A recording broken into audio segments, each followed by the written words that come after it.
Olá, cursistas! Nessa nossa terceira parte da videoaula de abertura, a gente vai falar um pouco sobre páginas estáticas e páginas dinâmicas. Primeiro, a gente tem que entender aqui como é que funciona o nosso acesso a uma página. Quando a gente entra no navegador, a gente vai navegar, que digita lá Google, digita o site da Americanas, digita qualquer site de notícia, o próprio site do ambiente virtual de aprendizagem de vocês. Toda vez que você acessa ali teu navegador e digita algum endereço e dá Enter, significa que você está fazendo uma solicitação para um servidor chamado servidor web. Então, vamos tentar acompanhar como é que isso aí acontece. Então, a primeira coisa que ocorre é você estar lá no teu navegador e gerar uma solicitação. Essa solicitação, pessoal, ela navega pela internet. Ela sai da tua máquina e vai chegar até um destino, e esse destino geralmente é um servidor web. O servidor web, quando você solicita qualquer endereço, por detrás daquela solicitação, há na verdade um pedido de uma página. Apesar de você não colocar lá alguma coisa .html ou alguma coisa .php, você não colocar nada, você colocar simplesmente o endereço, os servidores eles são configurados para entender que aquele endereço, quando você digita aquele endereço, ele vai procurar uma determinada página padrão, ou index, ou default, ele vai procurar uma página padrão. Apesar de você não colocar o nome dessa página lá na tua URL. Ok? Então, o que você está fazendo é uma solicitação para um documento. Vamos supor que esse documento seja um documento HTML. Então, sai essa solicitação, que é o ponto 1, chega até o servidor web a solicitação, que é o ponto 2. Nesse ponto 2, o servidor web ele recebe o nome dessa página e ele vai procurar essa página no local específico. Se ele encontra, ele responde ao cliente, dando essa página para o cliente. E qual é o resultado disso? O resultado disso é que a página começa a ser montada no teu navegador. Porque o teu navegador ele interpreta este documento HTML.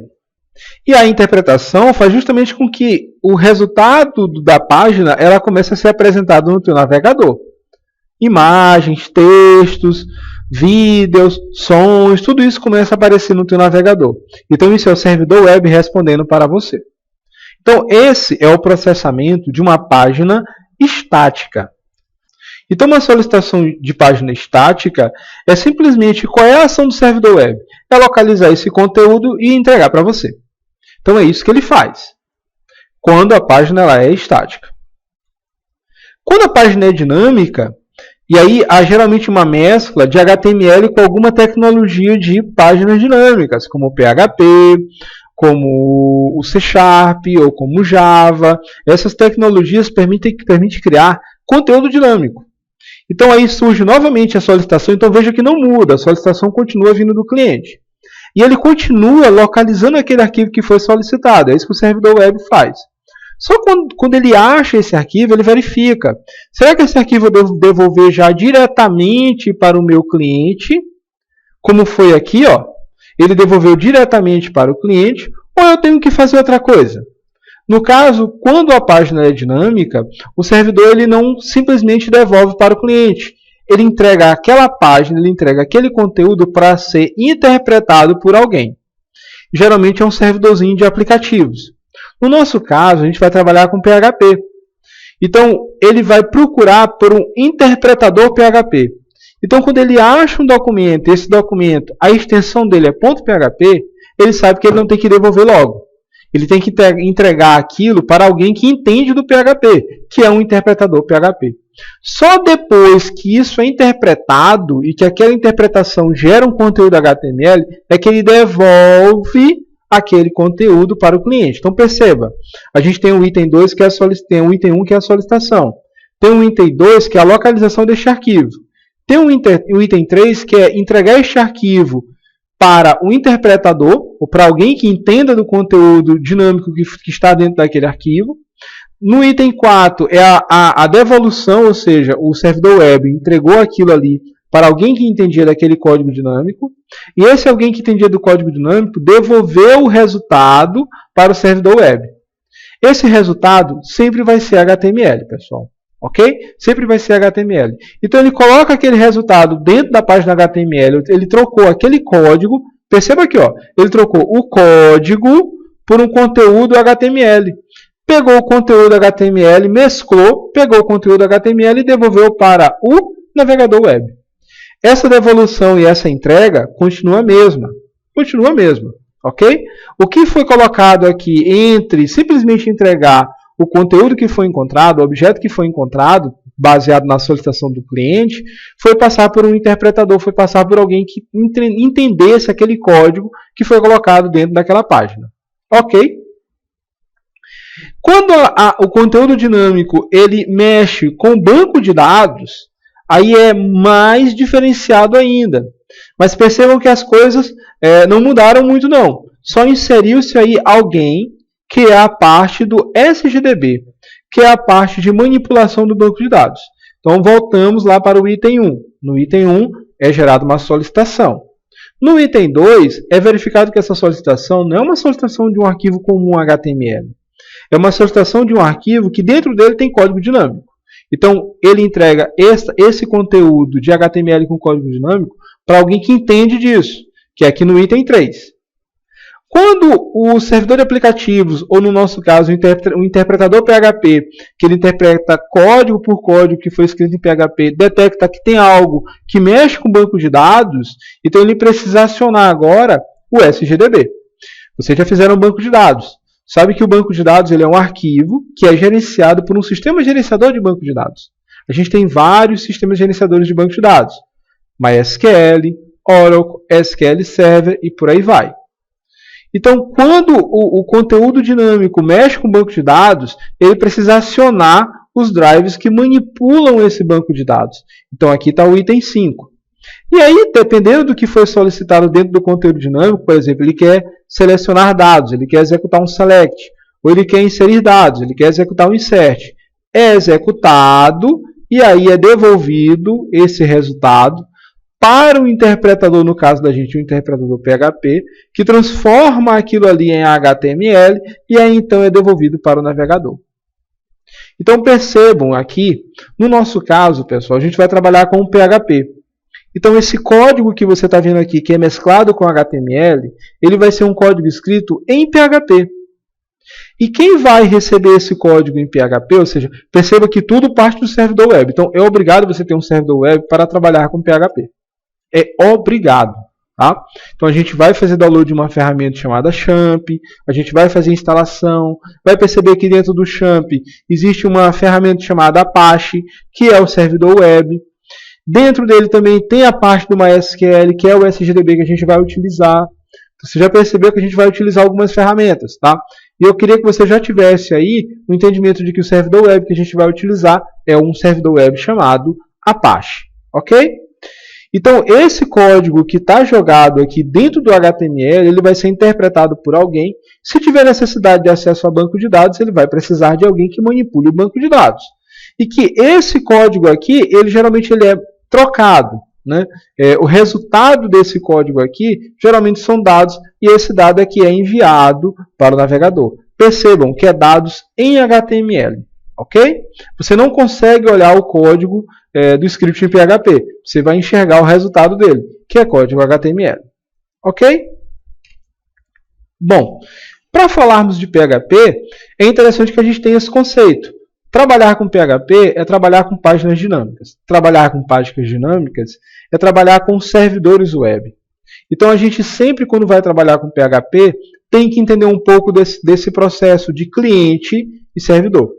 Cliente é alguém que solicita algo.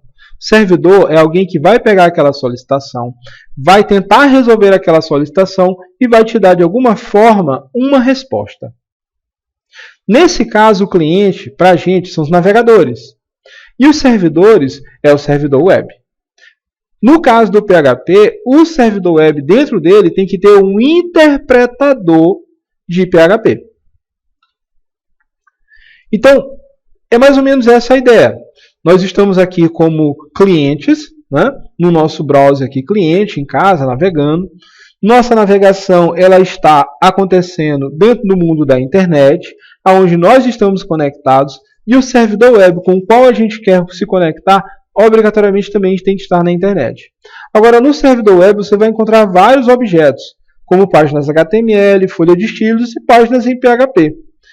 Quando o servidor web recebe um documento HTML, é uma página dinâmica, é uma página estática. Ele simplesmente localiza esse arquivo e devolve. Agora, junto com as folhas de estilo, lembrando que tudo isso, pessoal, quando ele pega um documento HTML e manda para cá, tudo que ele precisa, os arquivos de folha de estilo, as imagens, os vídeos, tudo isso é solicitado e é mandado para o cliente. Quando ele acha uma página PHP, aí ele não tem condição de simplesmente pegar e mandar para o navegador, porque essa página ela é uma página de conteúdo dinâmico. Ela não é uma página de conteúdo estático. Ela é uma página de conteúdo dinâmico. Então, ela precisa ser enviada para alguém que entenda esse código dinâmico que está colocado dentro dela. No nosso caso, é o interpretador PHP. Só depois que o interpretador PHP faz o que tem de ser feito, é que ele entrega o resultado para o servidor web, e então o servidor web manda de volta para o browser do cliente. Então, percebam que a gente falou muito desse cara, o interpretador PHP, porque ele é o responsável por entender todos os scripts, que são os códigos que são colocados dentro de uma página HTML, ou até de forma sem ter mesclagem com HTML, mas é ele que entende tudo aquilo que está colocado dentro de uma página em PHP. E aí o PHP ele pode solicitar várias coisas, ele pode solicitar um arquivo, ele pode solicitar um acesso ao banco de dados, ele pode solicitar um envio de um e-mail, tudo isso são ações dinâmicas que ele vai ter de fazer. Mas para que ele faça, o servidor web ou web server, né, que é um servidor web aí em inglês, ele tem que estar associado a ele, ok? Bom, nossos arquivos PHP obrigatoriamente tem que ter uma extensão .php. É por essa extensão que o servidor web ele pega e diz assim: opa, chegou uma solicitação de um arquivo .php, eu não consigo fazer muita coisa. Se esse arquivo é .php, é de responsabilidade do interpretador PHP. Então o servidor web ele pega aquele arquivo, ele localiza aquele arquivo e entrega para o interpretador de PHP. O interpretador de PHP, como interpretador comum, ele vai verificando linha por linha o que está colocado dentro dos scripts PHP e vai resolvendo os problemas que foram ali colocados. Tem outras extensões, mas a mais comum é a .php. Professor, como é que ele identifica onde é que está o código PHP? Ele utiliza os delimitadores de código. Quando você vai escrever um código em PHP, lá numa página HTML, você tem que colocar aonde começa e aonde termina aquele código PHP. Para que o interpretador PHP ele não fique preocupado em localizar, será que aqui é um código PHP? Não, ele sabe aonde começa e aonde termina o código PHP. Aqui são algumas formas de comentários. A gente tem os comentários, é muito parecido, pessoal, a programação do PHP é muito parecida com a programação do C ou com a programação do Java. Aquela parte básica de controle de fluxo, que são ifs, else, while, do while, tudo aquilo ali ele tem e é igual ao Java, é igual à linguagem C. Tanto Java como PHP, como JavaScript, como C# são linguagens que descendem do C. Então tudo aquilo que é usado no Java com relação a essa parte é muito provável que seja muito similar ou então completamente igual aqui no PHP. Ok? Bom, encerramos então aqui mais uma parte. A gente tratou aqui do PHP. Exclusivamente falamos aí um pouco de servidor web, um pouco de como a gente trabalha com o PHP. Encerramos aqui a nossa terceira parte. Vamos para a parte final, que é falar um pouco de PHP e banco de dados.